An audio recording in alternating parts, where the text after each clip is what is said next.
ആ മൊബൈലിൽ ഞാൻ എടുത്ത വീഡിയോ നീ എന്ത് ചെയ്തു? അത് ഞാൻ ഡിലീറ്റ് ചെയ്തു ഓൺ ദി സ്പോട്ടിൽ. നീ പോയി നിന്റെ തരത്തിലുള്ളവരുമായിട്ട് കളിക്കും. എന്റെ കോട്ടിലേക്ക് നീ വരണ്ട. കേട്ടോടാ? വൈ വൈ വൈശാഖ. ആ പിന്നെ ഞാനതെങ്ങനെ കൈകാര്യം ചെയ്തു എന്ന് നിനക്കറിയണ്ടേ? പറയാം.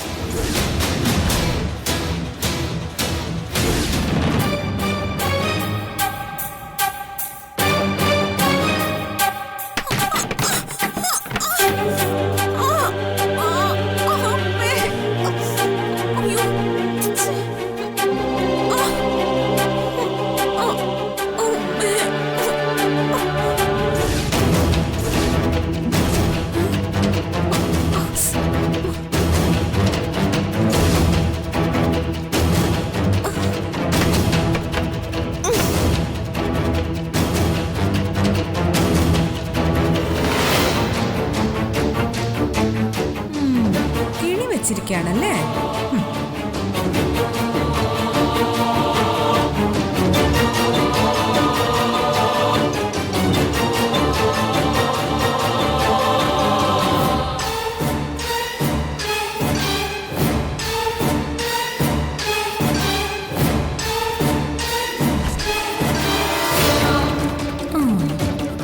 നിന്നെ ഞാൻ ശരിയാക്കി തരാം.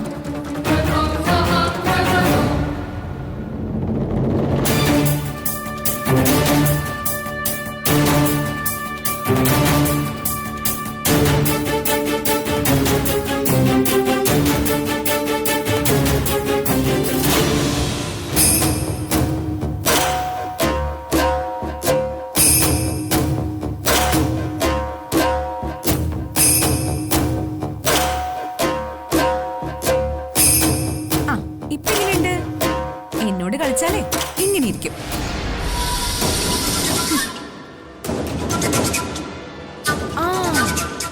പിന്നെ ഒരു കാര്യം നിന്നോട് പറഞ്ഞേക്കാം. എനിക്കിട്ട് പാര പണിയാൻ നീ ഇറങ്ങിയാലേ തിരിച്ച് നിനക്കിട്ട് ഞാൻ മറുപാര പണിയും. മറ്റൊന്നുകൂടി, ഈ വീട്ടിലെ നിങ്ങളുടെ രഹസ്യങ്ങൾ കുറച്ചൊക്കെ എനിക്കും അറിയാം.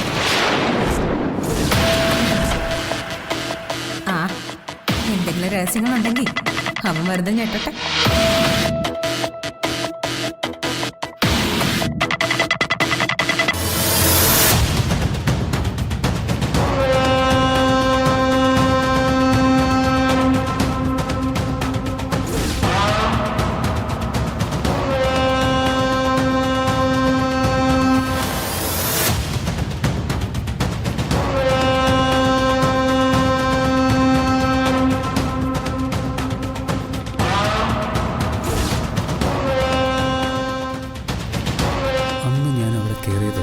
മൈഥിലിയെ കാണാനായിരുന്നുവെന്ന് ഇവള് മനസ്സിലാക്കിയോ? ഇവള് ചെറിയ കക്ഷിയൊന്നുമല്ല. ഇവളെ സൂക്ഷിക്കണം.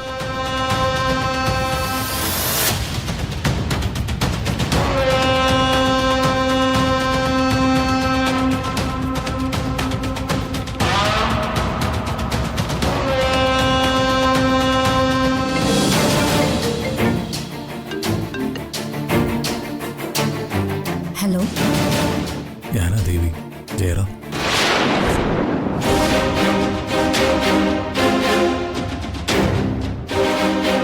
എവിടുന്ന്? ഞാൻ ജയിലിൽ നിന്ന് സംസാരിക്കുന്നത്. എന്തിനാ ഇപ്പൊ വിളിച്ചത്? ഒന്ന് രണ്ട് കാര്യങ്ങൾ എനിക്ക് ദേവി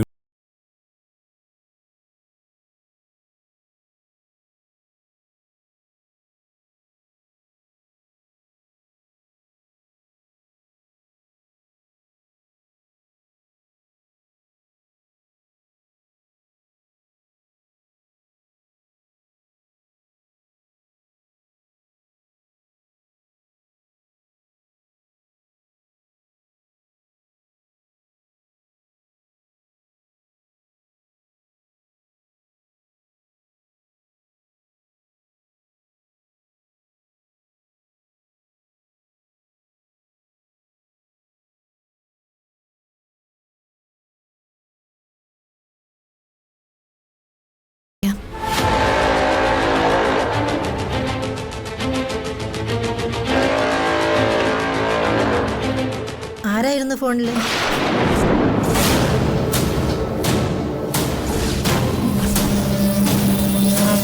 ചോദിച്ചത് കേട്ടില്ലേ? ആരായിരുന്നു ഫോണിലെന്ന്? എന്റെ കൂട്ടുകാരിയുടെ വേണ്ടപ്പെട്ട ഒരാളായിരുന്നു. അയാൾ എന്തിനാ വിളിച്ചത്? അതെ, മീനാക്ഷിയുടെ അമ്മയുടെ 16 അടിയന്തരത്തിന്റെ കർമ്മങ്ങൾ നടത്തണമെന്ന് പറയാനാ വിളിച്ചത്. ജയിലിൽ നിന്ന് അയാളാ വിളിച്ചതല്ലേ? ഹ, അതിനെന്തിനാ ഇങ്ങനെ നോക്കുന്നത്?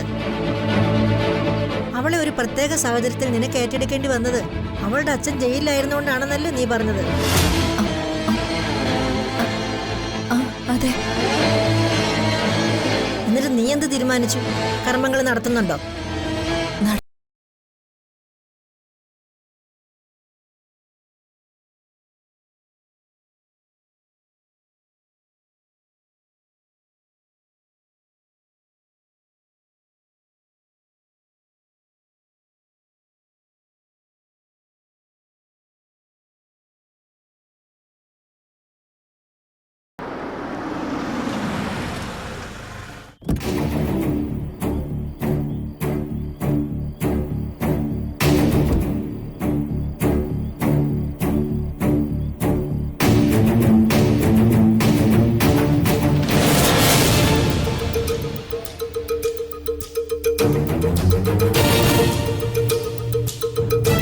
ഓ, എത്തിയോ? എവിടെയായിരുന്നു ഇത്രയും ദിവസം? കാത്തിരുന്നു ഉറക്കൊളച്ചും ഞാൻ വാശം കിട്ടും. ബാക്കിയുള്ളവരുടെ ടെൻഷൻ ആരെ അറിയാനാ? നിങ്ങൾ കുറെ ദിവസം എവിടായിരുന്നു? രാമേട്ടാ, എന്താ നിങ്ങളുടെ നാവ് എവിടെയെങ്കിലും ഊരി വെച്ചിട്ട് മറന്നുപോയോ? എവിടായിരുന്നൂന്ന്? അത് കുറച്ച് അത്യാവശ്യം നേരിട്ടു, അതാ വരാൻ വൈകിയത്. എന്തത്യാവശ്യം? ഭാര്യയായ ഞാൻ അറിയാതെ എന്ത് അത്യാവശ്യമാണ് നിങ്ങൾക്കുള്ളത്? രാമേട്ടാ, നിങ്ങൾ ഈ മൊബൈൽ ഫോൺ കൊണ്ട് നടക്കുന്ന എന്തിനാ? അലങ്കാരത്തിനോ? നിങ്ങൾക്ക് എന്നെ ഒന്ന് വിളിച്ചുകൂടായിരുന്നോ? എവിടായിരുന്നു ഇതുവരെ? മതിയടി, നീ അവനെ ക്രോസ് വിസ്താരം നടത്തിയത്. അവനെന്താ പ്രതിയും നീ വക്കീലുമാണോ? അപ്പൂപ്പനും അമ്മൂമ്മയും ആറായി, എന്നിട്ടും സ്വന്തം ഭർത്താവിന്റെ മനസ്സ് മനസ്സിലാക്കാൻ കഴിഞ്ഞില്ലെങ്കിൽ നീ എന്ത് ഭാര്യ? രാമഭദ്രന് എന്തെങ്കിലും അത്യാവശ്യം കാണും, അതാ അവൻ വരാൻ വൈകിയത്. അത് സാവകാശം ഭർത്താവിനോട് സമാധാനത്തോടെ കാര്യം ചോദിച്ചു മനസ്സിലാക്കണം. അല്ലാതെ അവടിഞ്ഞ് വന്ന് കയറി ഉടനെ മടയിൽ നിന്നും കടുവ ചാടി വീഴും പോലെ ചാടി വീട് കടിച്ചു കയറാൻ ചെല്ലുന്നു. നിങ്ങൾ ഭാര്യ ഭർത്താക്കന്മാരുടെ പ്രശ്നത്തിൽ അച്ഛനായ എന്റെ ഇടപെടലുകൾ ശരിയല്ലെന്ന് എനിക്കറിയാം. പക്ഷെ ഇതൊരു കൂട്ടുകുടുംബമാണ്. ചില കാര്യങ്ങൾ കേട്ടാലേ അറിയാതെ മറുപടി പറഞ്ഞു പോവും. അത് വിട്ടേക്ക്. നീ ചെന്ന് ഇവര് കാപ്പിയോ വെള്ളം എടുത്ത് കൊടുക്കാൻ നോക്ക്. ചെല്ലേ.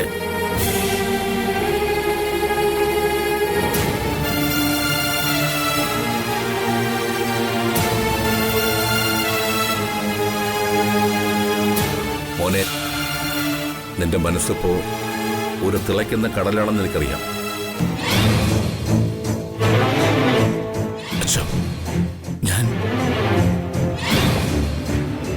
അവള് മരിച്ച വിവരം നീ എപ്പോഴാ അറിഞ്ഞത്?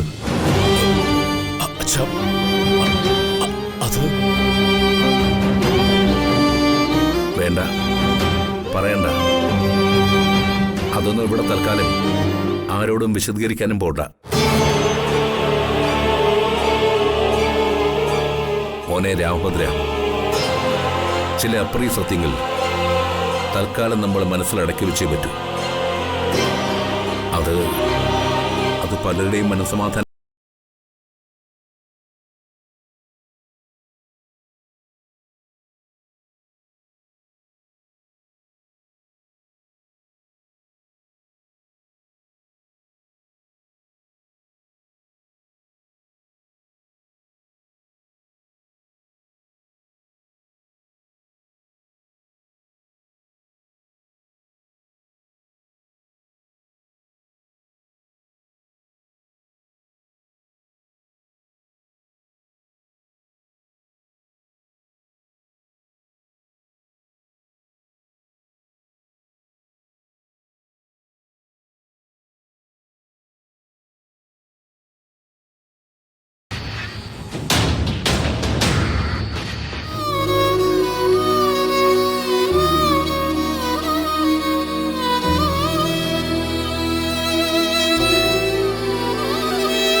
ചായ.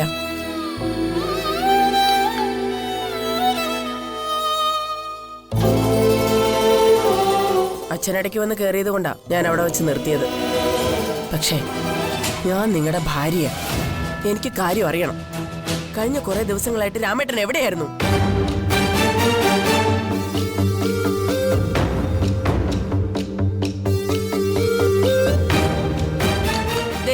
പിന്നെയും വാ തുറക്കുന്നില്ല. നിങ്ങൾ മിണ്ടാവൃതം അനുഷ്ഠിച്ചോളാമെന്ന് വല്ല നേർച്ചയുണ്ടോ?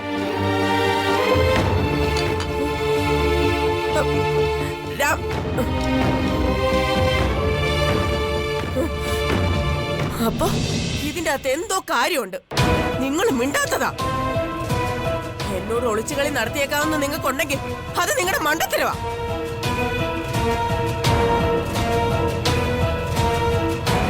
സത്യം പറ രാമേട്ട, നിങ്ങൾക്ക് വേറെ വല്ല ഭാര്യമാരും ഉണ്ടോ? അതിന് മക്കളുണ്ടോ? ഉണ്ടെങ്കിൽ എത്ര മക്കളുണ്ട്? അവരുടെ കൂടെ ആയിരുന്നു ഇത്രയും ദിവസം? ഇനി ഒരു അക്ഷരം വേണ്ടിയാ നിന്റെ ചെവിക്കല് ഞാൻ അടിച്ചു പൊളിക്കും.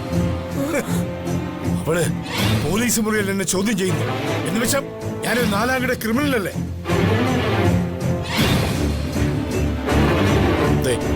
കുടുംബ സമാധാനത്തെ കരുതി ഞാൻ പലപ്പോഴും മിണ്ടാതിരുന്നിട്ടുണ്ട്. നിന്നെ പോലെ ചെറുതാക്കാൻ സാധിക്കാത്തതുകൊണ്ട് ഞാൻ മൗനം പാലിച്ചിട്ടുണ്ട്. എന്ന് വെച്ചും ഞാനൊരു അച്ചിക്കോന്തനാണെന്ന് നീ കരുതണ്ട. മതി, നിർത്ത്.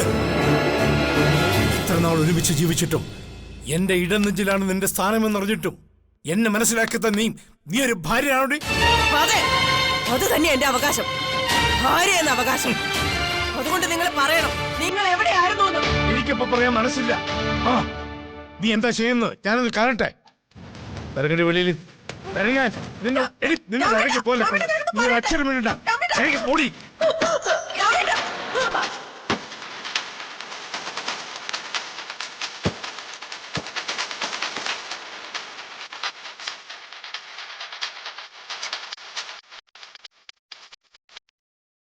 ഓഹോ, ഇവിടെ വന്ന് പഴങ്ങി നിന്ന് കേക്ക് വരുന്നല്ലേ?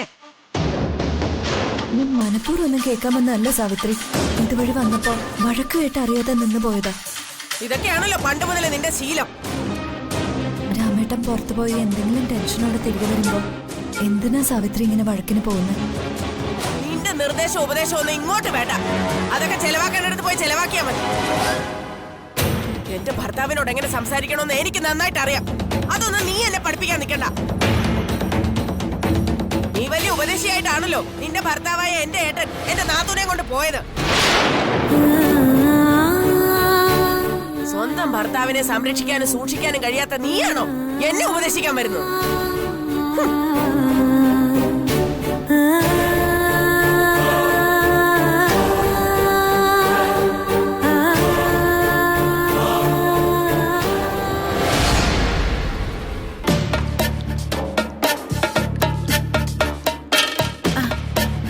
രാമേട്ട ഇതുവരെ എവിടെ പോയതായിരുന്നു? സാവിത്രിയോട് വല്ലതും പറഞ്ഞോ? എവിടെ പോയതാന്ന് ആർക്കറിയാം. ഞാനത് ചോദിക്കാൻ ചെന്നപ്പം എന്നെ കടിച്ചു കീറാൻ വന്നു. രാമേട്ടനോ?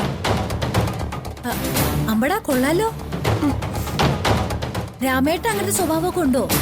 ഇത്രയും നാളും ഇല്ലായിരുന്നു. ഈ സ്വഭാവം കാണുന്നത് ഞാൻ നല്ലപ്പോഴാ. ചീറ്റപ്പുലി ചീറ്റുമ്പോലെയല്ലേ ചീറ്റിയത്. സാവിത്രിയുടെ മുമ്പില് രാമേട്ടൻ വെറും പൂച്ചയായിരുന്നല്ലോ. ഈച്ചയും പൂച്ചയൊന്നും അല്ല, നല്ല ക്ഷമാശീലമുള്ള ആളായിരുന്നു എന്റെ രാമേട്ടൻ. രാമേട്ടൻ എന്തോ പറ്റിയിട്ടുണ്ട്. കരണക്കുട്ടിക്കിട്ട് അടി കിട്ടിയില്ലെന്നേ ഉള്ളൂ. എന്തൊരു ദേഷ്യമായിരുന്നു. രാമേട്ടൻ ഇതുവരെ എന്നോട് ഇങ്ങനെ ഒന്നും പെരുമാറിയിട്ടില്ല. തല്ലി പുറത്താക്കിയിട്ട് വാതിലും അടച്ചു. അയ്യോ, അത്ര ഉണ്ടായോ? ചേച്ചി സാവധാനത്തിൽ ചോദിച്ചാ പോരായിരുന്നോ? അത് അന്നേരം പറ്റിയില്ല. വരട്ടെ, ഞാനത് തന്ത്രപൂർവ്വം ചോദിച്ചു മനസ്സിലാക്കും. ഈ സാവിത്രി ആരാ മോള്?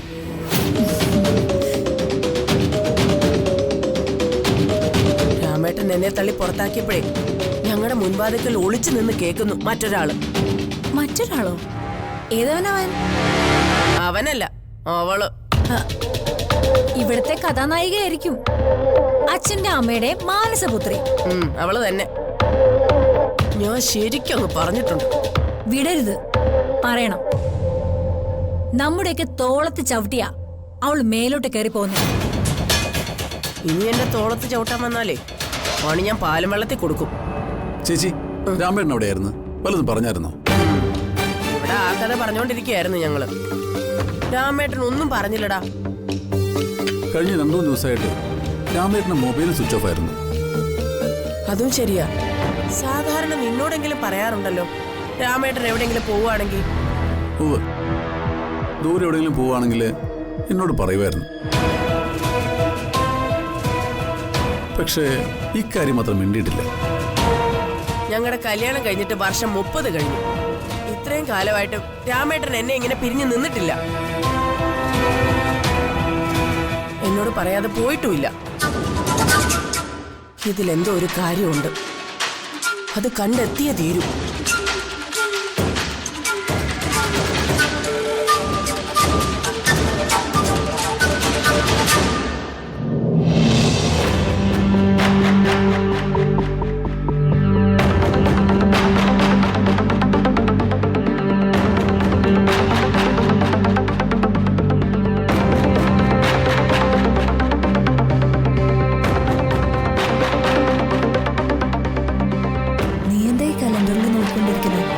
ഞാൻ ചെയ്യുന്നതല്ല നിങ്ങളെ ബോധ്യപ്പെടുത്തണമെന്ന് കോടതി പറഞ്ഞിട്ടുണ്ടോ?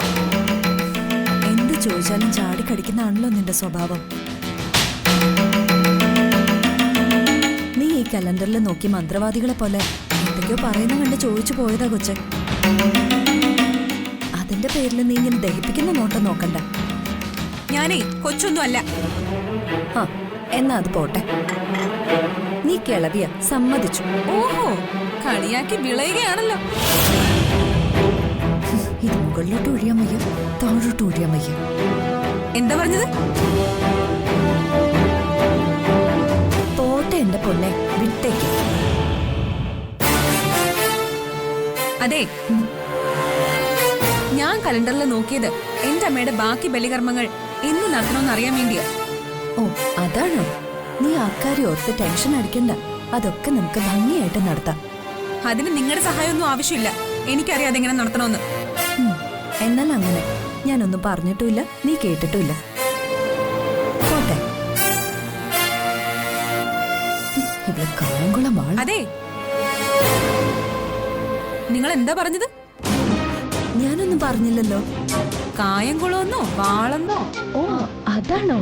അത് കായംകുളത്തിന് സാരി കൊണ്ടുപോകാനേ ആൾക്കാർ വരുന്നാ പറഞ്ഞത്.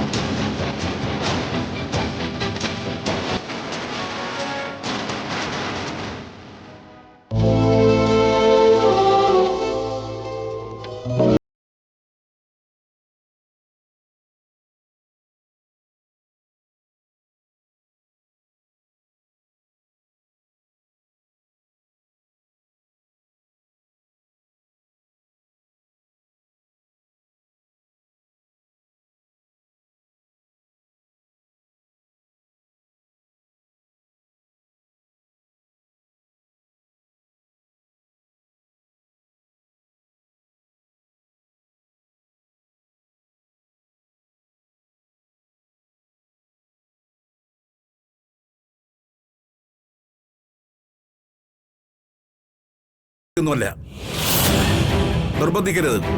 എടുത്തോട്ട് പോ. അച്ഛന് എന്നോട് അല്പം ദേഷ്യമുണ്ട്. അതാ ഞാൻ കൊണ്ടുവന്ന ആഹാരം കഴിക്കാത്തത്. അച്ഛാ, അച്ഛൻ എന്നോട് ക്ഷമിക്കണം. ഞാൻ കോടതി പോയെന്നറിഞ്ഞ അച്ഛൻ എന്നെ വഴക്ക് പറയും. അതാ ഞാൻ അച്ഛനോട് പറയാതിരുന്നത്. അവൻ ജയിലിലാണെന്നറിഞ്ഞാ ഞാൻ ഹൃദയം പൊട്ടി മരിക്കും നീ കരുതിയല്ലേ?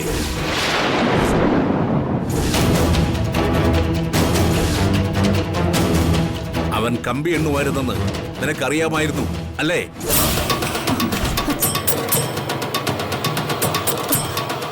അച്ഛാ, അപ്പോ മീനാക്ഷിയുടെ അച്ഛൻ? ഞാൻ ജയിലിൽ പോയത് മീനാക്ഷിയുടെയും നളിനാക്ഷിയുടെയും അച്ഛനെ കാണാൻ വേണ്ടിയല്ല, എന്റെ മകൻ ജയറാമനെ കാണാൻ വേണ്ടിട്ടാ. ഞാൻ എന്റെ ഭാര്യയോട് നുണ പറഞ്ഞു. മീനാക്ഷിയുടെ അച്ഛനെ കാണാനാ ജയിലിൽ പോയത്. നീ പല സത്യങ്ങളും ഈ അച്ഛനോട് മറച്ചു വെച്ചു. അവൻ ജയിലിലാണെന്ന് നിനക്കറിയാമായിരുന്നു.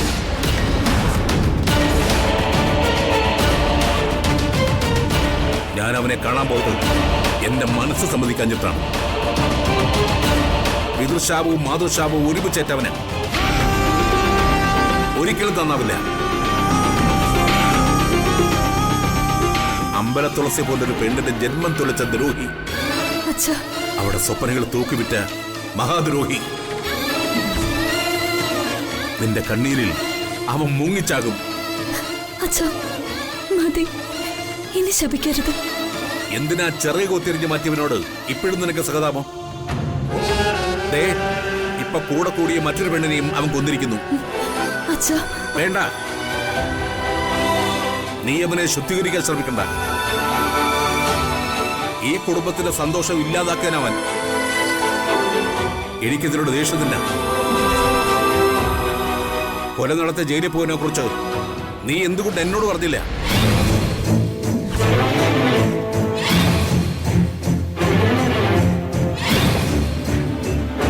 എനിക്കിപ്പോഴും ദഹിക്കാത്തൊരു കാര്യം അത്.